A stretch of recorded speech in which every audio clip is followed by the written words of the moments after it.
Welcome to the Jay Kim Show, Hong Kong's first dedicated podcast on investing in Asia. Join us as we survey the land and discover the greatest companies and most profitable investment opportunities in Asia. If this is your first time listening, thank you for stopping by. This podcast is produced every week with the goal of providing actionable insights to you, the listener, with every single episode. And now, on to the show. So I'm sitting here with David from B+. He's the co-founder of probably the coolest co-working space I've ever seen in my life. I have once described it as we work on steroids because that's exactly what it is.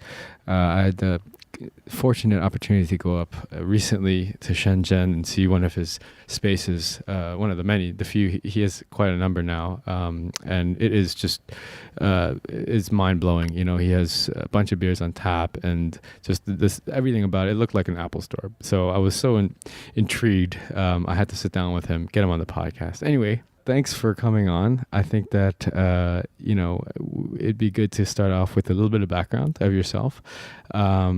Where you're from originally, and how you got into this whole startup mess. All right. Thanks for having me, Jay. So my name is Dave Tai, co-founder of B+.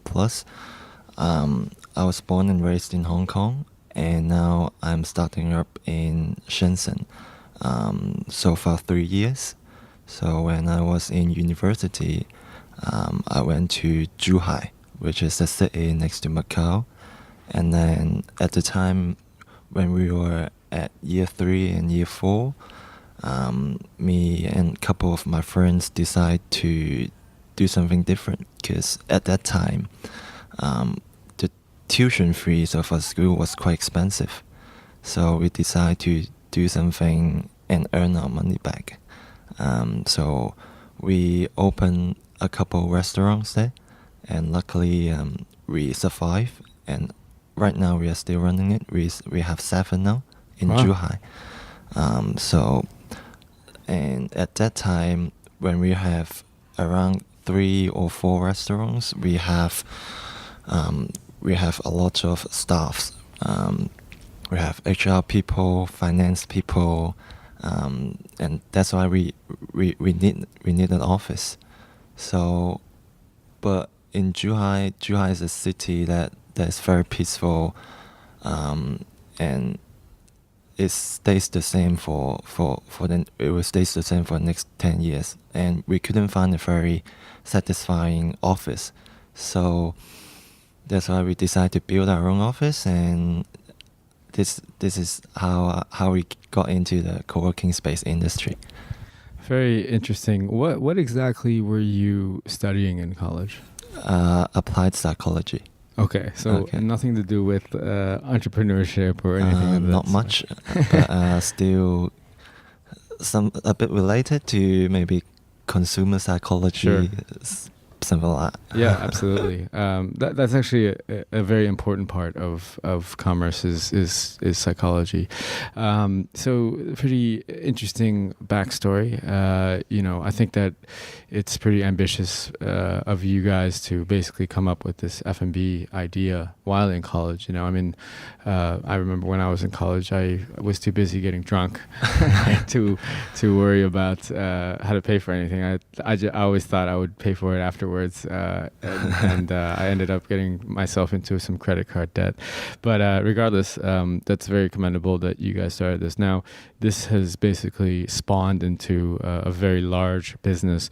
Maybe you can tell us a little bit about what happened after college, how this business then helped you leapfrog into what is now known as B+. Okay, cool. So we found B+ Technology back in 2015, 3 years ago. And at that time, we were just thinking to build an office and for a company, for a catering company, and we can have a bit of area that we can sublease to other companies. And so our first space was built by containers. It was lucky that there was a software park in Zhuhai that they support a lot on the university students' entrepreneurship project. And then they find our project quite creative, and they find us, our team, quite trustworthy. So the boss of the software park said, hey, maybe I give you land, and then you can build your own co-working space or stuff like that. So we used 36 containers and steel structures to build our first co-working space. And in that space, we have not only office, but we also have restaurants, gym, event places, meeting rooms, and a rooftop bar. So at that time, we positioned ourselves as the lobby of the software park, because not only the space served the people working in there, but it also served the startups and all the companies that in that park. When people get off work, they can come to B Plus, eat there, to join our events, to meet up, and to network with the startups in there. So we start off in we got quite a smooth start in Zhuhai, and at that time we were thinking to expand in other cities. So Guangzhou and Shenzhen was our next plan, because these two are the big cities, and we want our brand to become bigger. So we also locate and expand our offices in Guangzhou and Shenzhen. And right now, after doing co-working space for a couple of years, we locate B Plus. We identify ourselves as the space operator and builder. Not only we do co-working space, we are also trying to build different spaces to promote a new lifestyle for people. So after I'll be explaining the spaces that we are doing at the moment.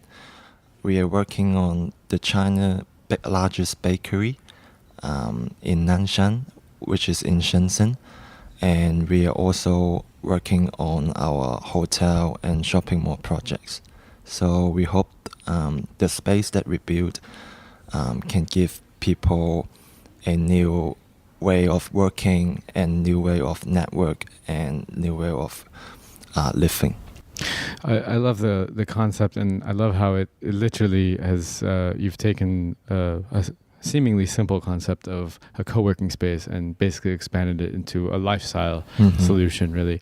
Going back to your space in Zhuhai, and when you said containers, you're talking about shipping containers, like the large steel sort of boxes that you see out on those big shipping boats, right? Yes. So it reminds me, because I remember reading an article about Silicon Valley where the prices had inflated so much for rent and for housing that startup founders and teams had moved into shipping containers in Silicon Valley. And so that's the first thing that came to my mind. But it's also, it was put together very beautifully and artistically, because, and we'll get the links up on the show notes. But if you go to your website, you can see photos of, it's almost like an artwork. I just wanted to ask you, how did you source the containers, or even come up with that idea to begin with? And then as far as getting the design in and building out, stuff like the bar and stuff like that, like how did that all come together? Right.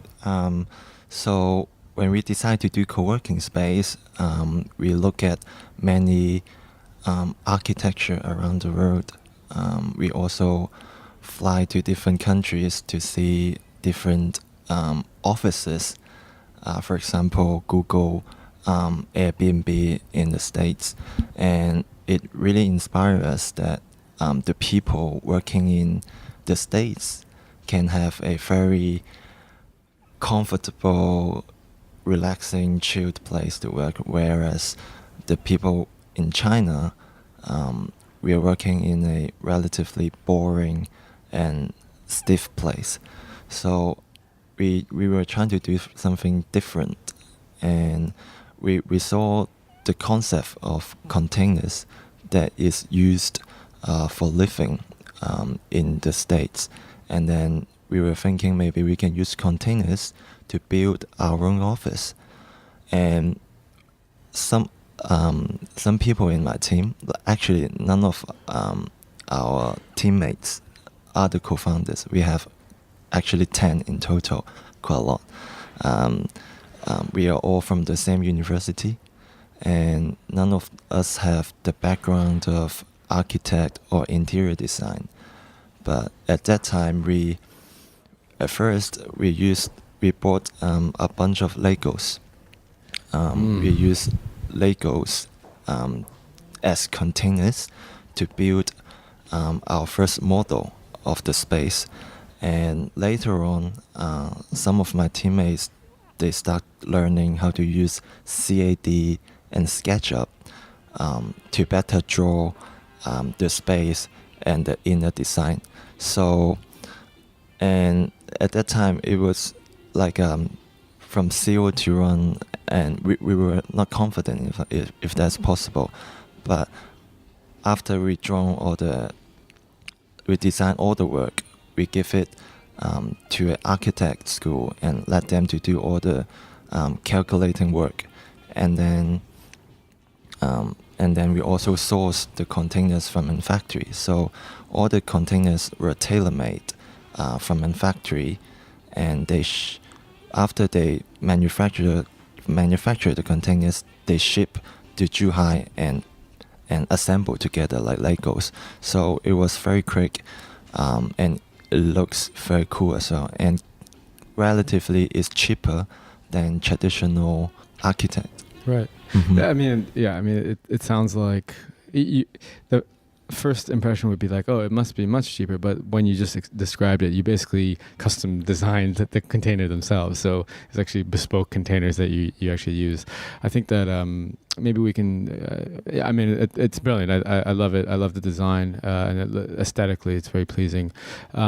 Why don't we use that as a segue into talking a little bit about the business model of co-working spaces?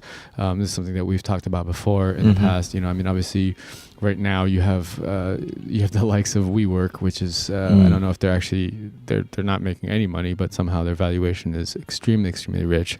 It seems like such a difficult model. I mean, even here in Hong Kong, they have 2 or 3 WeWork spaces already, and they just seem to keep opening and opening. Not an easy niche that you've decided to enter. Obviously, your business model is slightly different. It's more expansive, but maybe you can talk a little bit about the co-working space business model and how you guys specifically aim to succeed in that business. Right. So first of all the spaces are designed and operated by ourselves. Right now we have a design school only to design spaces, build spaces, and also is designing office space for other companies as well. So we are the only 2 co-working space in China that have the ability to design our own space. One is WeWork, another one is us. And it's actually super important if you have those design skills, because it's hugely related to your operation. It has a very deep logic in the design. For example, what's the size of the desk? How many rooms how many seats we can put in the space to make people not feel too squeezy, too narrow, but at the same time also you have to make money, and how to make people to feel comfortable in terms of building a huge space. So first of all, we have a very strong designing team in designing beautiful space and perfect space for the companies that working there. Secondly, our business model are very different from traditional co-working space. when you compare co-working space, they are serving their clients, which is all the companies and corporations. But for our business model, we are serving not only the corporations, but also we are serving all the people on the street, which is we have a huge lobby. You can see it's a cafe or Starbucks on the first floor of the co-working space. So we turned a business model that was to B into a business model that's to B and to C. So for our lobby, our first floor, we have a huge area that there are free flow of coffee, tea, and over 100 different kinds of beverages over there. And beer. And beer, of course. And these are all free to our members in B+.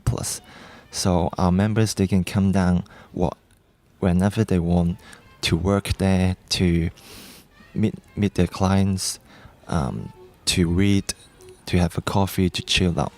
And this space is also serve the people on the street. We have a lot of walk-ins every day. Mm-hmm.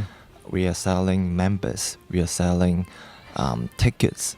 So if you want to come into B+ lobby, you can buy a ticket like in Disneyland, and this ticket will be a day pass, I see. which only costs 35 kwai, like $5, and then you can sit in B+ lobby for a day, and all you can drink.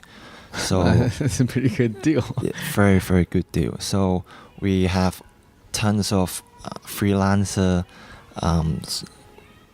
one-person startups that come into work in the lobby because it's much more quiet than cafe and much better environment than the house. Mm-hmm. Mm-hmm. So we are also seeing there are lots of interaction between the people from the outside and our members in the lobby.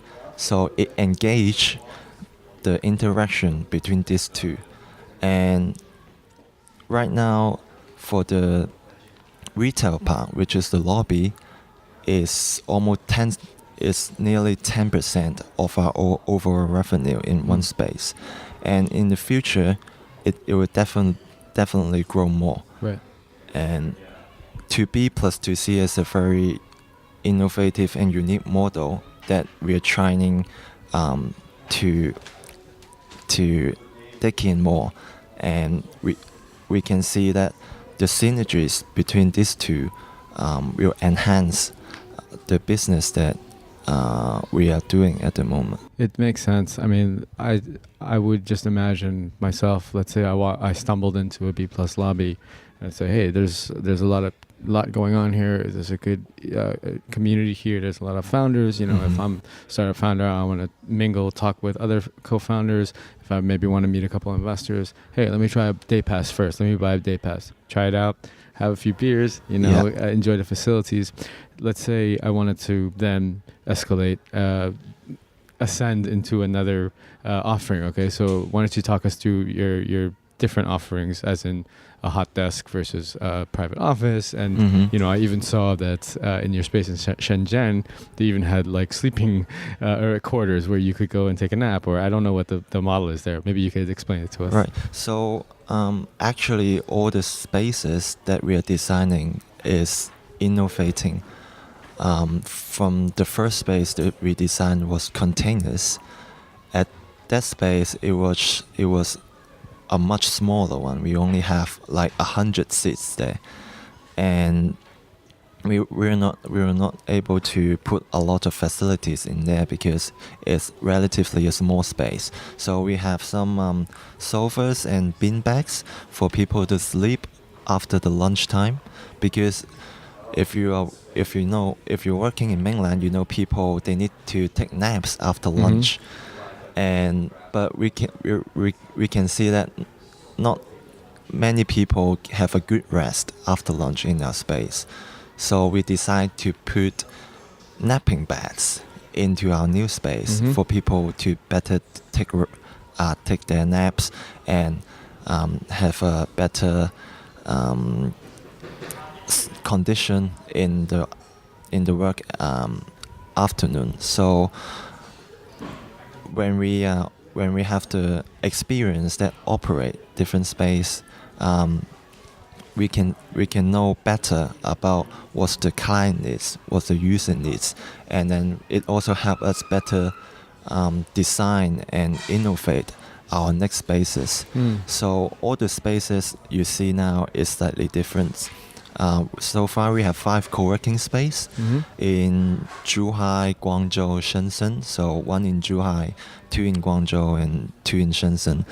The one that you went, we have 18 taps of craft beers, free flow, and in the space that the new space in Shenzhen we only have 3 taps because we relocate the new space in the city center, and in there we have a new tea bar area which sell teas, like not the traditional Chinese hot tea, but the new model, the new cold, fancy, and with the cheese, the people like the Taiwanese tea. Yeah. So you can see each space we design are slightly different and fit with the people in different area. I like it. Before we move on to the next segment, just last thing on that, have you ever had to deal with people maybe abusing the spaces? You know what I mean? I mean, look, we all know that there are some people that take advantage in this world, unfortunately, and this is something that you have to deal with when you're running a somewhat public space like that. You know, has that ever happened, and how do you deal with something like, let's say, someone overstays their welcome, someone sleeps in the sleeping quarters overnight or whatever? You know, how do you deal with that sort of situation? Yeah, so luckily, so far we don't have too much trouble when we run the spaces, because all of our members are quite they are high quality members, I can see, because we are aiming at the high end co-working space, which our clients are mainly from Fortune 500 companies, SMEs, fast-growing startups, and all of them seems to have a good background. And some people may stay overnight in the napping beds, which is forbidden. But sometimes if they have to have a lot of projects to get up and they're really sleepy, then we may let them sleep for maybe a couple hours. Yeah. Okay, well, I guess it comes with the territory, but hopefully they don't get too out of hand. But I guess in an ironic way, it's kind of a good problem to have, because it means that your space is becoming more popular and getting more credence out there.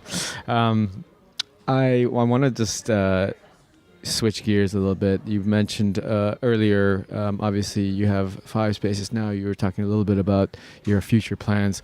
Talk to us some more about what you're going to be doing next. You mentioned the bakery concept, perhaps, and potentially other exciting things that you're working on for B+.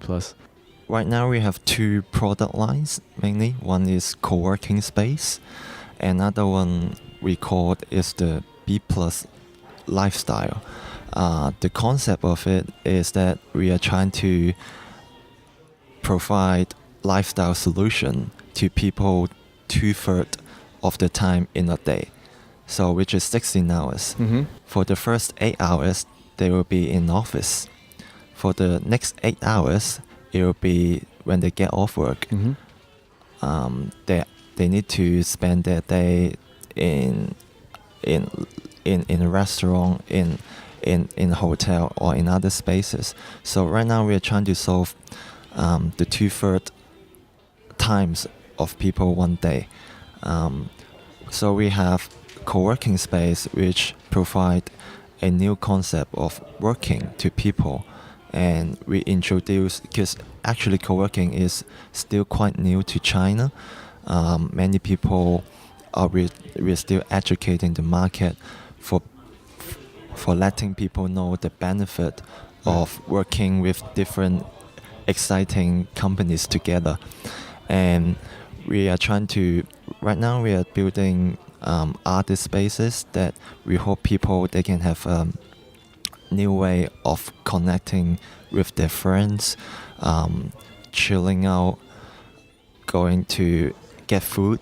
So that's why we built the new bakery that we were talking about. So the bakery, we are aiming at the China largest scale bakery. In that bakery, we will make new breads every day. We will have 30 to 40 different types of breads from all over the world. Wow. And we also have coffee, tea, dessert to serve people. So it's like a Mac Starbucks, where people, they can basically come in and spend a long time in there. And we are trying to become a world-class lifestyle solution company, and utilizing our ability in designing and operating. I think it's very disruptive, actually. I think when you were explaining to me, I think it's very smart how you think about a person's day, 8 hours at work, 8 hours after work, and then sleeping. Maybe in the future, the whole day we can solve, but right now we only solve 2/3. Unless you're one of those guys that's sleeping overnight in the sleeping chambers. I would not be surprised, David, if I see all these co-working spaces start pivoting and expanding their offerings following your lead, because it makes perfect sense. You know, I mean, so traditionally when you think about a co-working space, you think about literally a serviced office, and then WeWork came in and they added a beer tap and a ping pong table, and that was disruptive, right? Because they were like, oh, all of a sudden you can have fun here and you can work. Now you're taking it one step further and you're trying to capture that second 8 hours, which I think is brilliant. David, thanks so much for sharing your experience. As we look to wrap up, I always like to ask entrepreneurs for a piece of advice that you could give to the audience. And, you know, I think that you have a very unique experience, and you started very young during college. So I think that, you know, I think our audience, there's a lot of them listening that could probably relate to you and probably want to hear one piece of advice. If there's one piece of advice you could give to them as far as entrepreneurship, or maybe how to start your startup, what would it be? Be kind, be helpful, and always give back to community. Because if you look after your mate will look after you. So this is how I see community and starting up. You're not fighting, you're not walking alone. You're working with a group of people that have the same value with you. So you have to always keep your mind open, knowing what your friends, what other people are doing, and if you have the ability, and if you try to help others, and when they grow, they will also help you. So That's right. This is how I see when we do business in China. We care a lot of 关系, which is relationship and network. And like last week, I brought 40 Hong Kong startup founders to Shenzhen. They are all very early stage startups, because the purpose of me bringing them to Shenzhen is that I hope people, and especially young people, can see what I see and in Shenzhen and know what's happening out there, not only looking at the small market in Hong Kong. So we went to 4 of the top-notch innovative companies in Shenzhen, including Tencent, Royal, ByteDance, and of course B+, and to talk to executives and experience the product in there. So it was truly a mind-blowing day, and the Hong Kong founders, they said it was very they saw something that was out of the world, and I think this is how I can give back to the community, and in the future I really hope more Hong Kong talents can come back to China and embrace the growing opportunities in here. So I will help out more Hong Kong startups in the future. Yeah, that's awesome. the plan. Good advice. I mean, I think that it's something that I learned as well over the many years is just being just giving without expecting anything in return. Is pretty much the way to operate your business, and good things start to happen when you least expect it. I mean, if you play the long game and you give without expecting anything in return, that people will remember you, and when you need help, they'll help you. So yes, thanks so much for your time. Thank you very much. We'll get all your contacts and links up on the show notes, and we're looking forward to hearing more about good things about B Plus in the future. Yeah, cheers. All right, take care.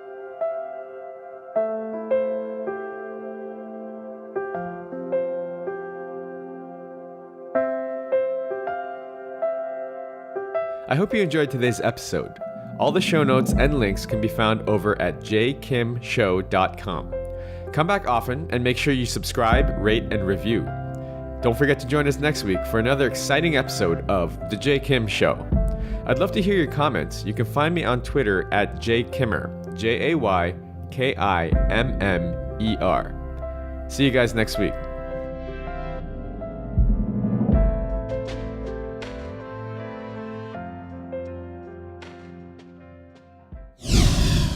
This podcast is brought to you by Hack Your Fitness, the high achiever's guide to getting ripped in under 3 hours a week. If you're anything like me, you're probably working a full-time job or jobs and trying to find time to balance family life, social life, and last but not least, fitness. Look, I get it. I'm a full-time investor and entrepreneur myself, and father of 2. So how am I able to stay fit year-round without spending hours and hours in the gym killing myself on the cardio machine?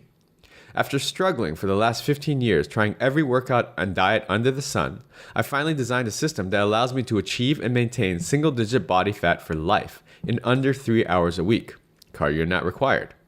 Head on over to hackyour.fitness and download my free 13-page guide that teaches you the simple science behind efficient fitness and smart nutrition and gives you everything you need to know to finally take control of your life. That's hackyour.fitness.